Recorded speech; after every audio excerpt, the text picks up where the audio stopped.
Hello बच्चों, let's read this question. The question is in the following reaction. In the following reaction, most probable product. Most probable product क्या हो जाएगा इस question में? ये हमारे पास दिया हुआ है सबस्ट्रेट हमारा, right?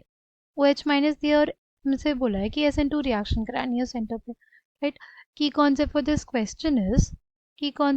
Question is SN2 reaction. SN2 reaction यानी बायमॉलिक्यूलर न्यूक्लियोफिलिक सब्स्टिट्यूशन रिएक्शन.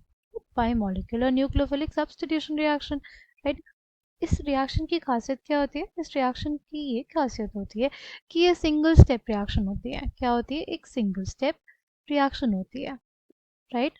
और इसमें हमारे पास इन्वर्टेड प्रोडक्ट मिलता है, यानी इसमें क्या होता है? इन्वर्जन होता है. इसमें क्या होता है? इन्वर्जन होता है.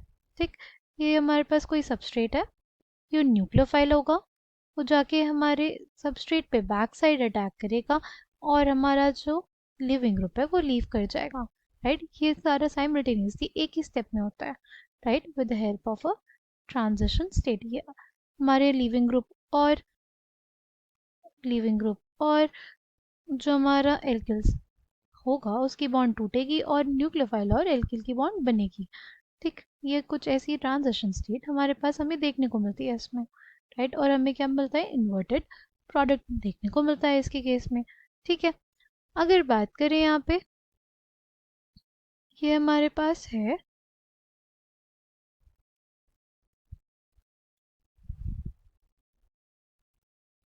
कुछ ऐसा, राइट? ये हमारे पास है कुछ ऐसा. ठीक, इसको हम लोग ऐसे भी लिख सकते हैं, इसको हम लोग ऐसे भी लिख सकते हैं. ठीक, हमने इसको कैसे लिखा वो भी मैं आपको बताती हूँ.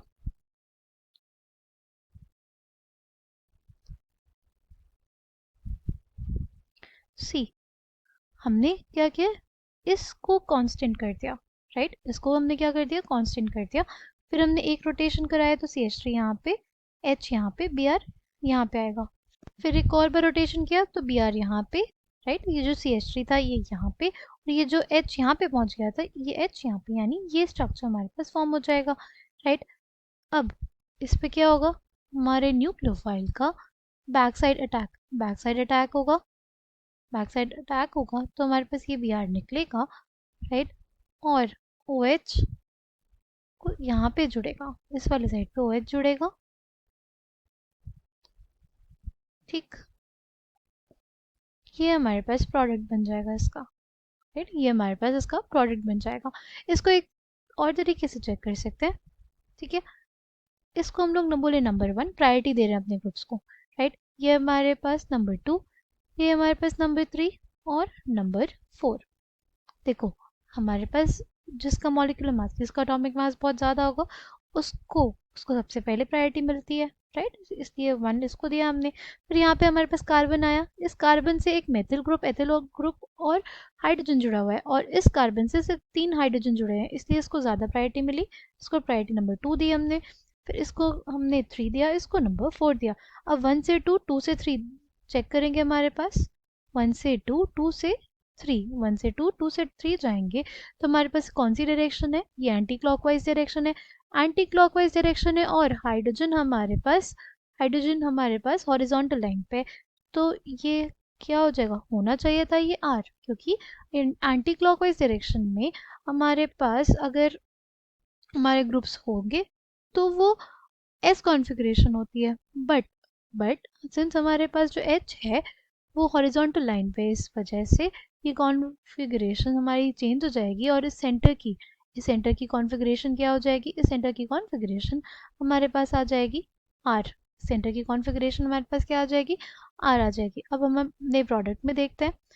ये इसको 1 प्रायोरिटी मिलेगी. ऑक्सीजन का एटॉमिक मास कार्बन से ज़्यादा होता है. ठीक, फिर उसके बाद इस वाले कार्बन सेंटर को, फिर इस वाले कार्बन सेंटर को, और फिर इसको, राइट? अब 1 से 2, 2 से 3 मूव करते हैं. ये किस डायरेक्शन में हुआ? ये हमारे पास क्लॉकवाइज डायरेक्शन में हुआ, यानी R कॉन्फ़िगरेशन होनी चाहिए थी. पर हमारे पास जो लीस्ट प्रायोरिटी वाला ग्रुप है वो हमारे हॉरिजॉन्टल लाइन पे, इस वजह से जो आ रहा होगा उसका रिवर्स कर देंगे, यानी सेंटर पे कॉन्फ़िगरेशन क्या हो गई? अब वो S हो गई, वो एस हो गई, यानी यहाँ पे इन्वर्जन हो गया। ठीक, इन्वर्जन हुआ है यानी ये ऑप्शन हमारे पास करेक्ट है। ये जो सेंटर है इसकी कॉन्फ़िगरेशन तो दोनों में सेम है, यानी अभी तक हमने देख लिया कि ये ऑप्शन करेक्ट है। अगर इस सेंटर को ध्यान से देखें हम लोग, देखो इसको हमने प्रायोरिटी 1 दी, इसको 2 दी, इसको 3 दी, उसको 4 दी, तो 1 से 2, 2 से 3, 1 से 2, 2 से 3 जाना होता है हमको।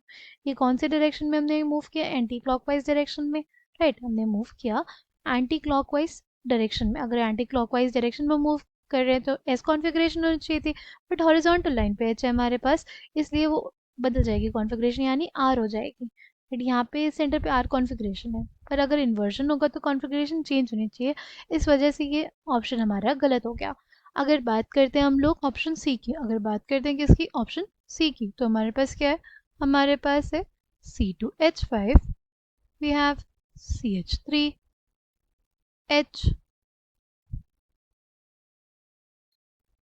H, CH3, OH, right. इसको हम लोग ऐसे लिख सकते हैं, इन प्लेन रोटेशन कर सकते हैं फिशर का, राइट। इन प्लेन रोटेशन हम कर सकते हैं फिशर का, ठीक है। क्या हो जाएगा हमारे पास? तो अब यहाँ पे हमारे पास क्या आ जाएगा? CH3 आ जाएगा, H आ जाएगा, और ये आ जाएगा C2H5। ठीक, अब हमारे पास सबसे ज़्यादा प्रायोरिटी ऑक्सीजन को, दूसरी प्रायोरिटी इस वाले सेंटर को, तीसरी इसको, और चौथी इसको। 1 से 2, 2 से 3 मूव करना था, हमने देखा कि इस डायरेक्शन में, एंटी क्लॉकवाइज डायरेक्शन में एस होना चाहिए था, बट हमारे पास हाइड्रोजन हॉरिजॉन्टल लाइन पे है, इस वजह से हमारे पास कॉन्फ़िगरेशन क्या आ जाएगी? आर, यानी यहाँ पे भी इन्वर्जन प्रोडक्ट नहीं है, तो ऑप्शन सी भी गलत हो जाएगा। ऐसे अगर हम लोग ऑप्शन डी की बात करते हैं, तो ऑप्शन डी में भी देखो ध्यान से, we have CH3, we have OH, we have H, and we have CH3, we have H, and we have C2H5। ठीक, क्या करना है अब हमें? बेसिकली हमारे पास यहाँ पे सबसे ज़्यादा प्रायोरिटी ऑक्सीजन को, फिर इसको, इस ग्रुप को, फिर थर्ड इसको, और फोर्थ इसको। ठीक, फर्स्ट सेकेंड थर्ड ये हमारे पास किस डायरेक्शन में है? ये हमारे पास 1 से 2, 2 से 3 एंटी क्लॉकवाइज डायरेक्शन में, और फोर्थ प्रायोरिटी ग्रुप हमारे हॉरिजॉन्टल लाइन पे है, राइट। एस कॉन्फ़िगरेशन होनी चाहिए थी, बट क्या आ जाएगी यहाँ पे? आर, यानी यहाँ पे भी इन्वर्टेड प्रोडक्ट नहीं है हमारे पास, राइट। तो हमारे पास इस क्वेश्चन का करेक्ट आंसर क्या हो जाएगा? Option B. Option B will the correct answer for this question. I hope you understood it well. Thank you, all the best.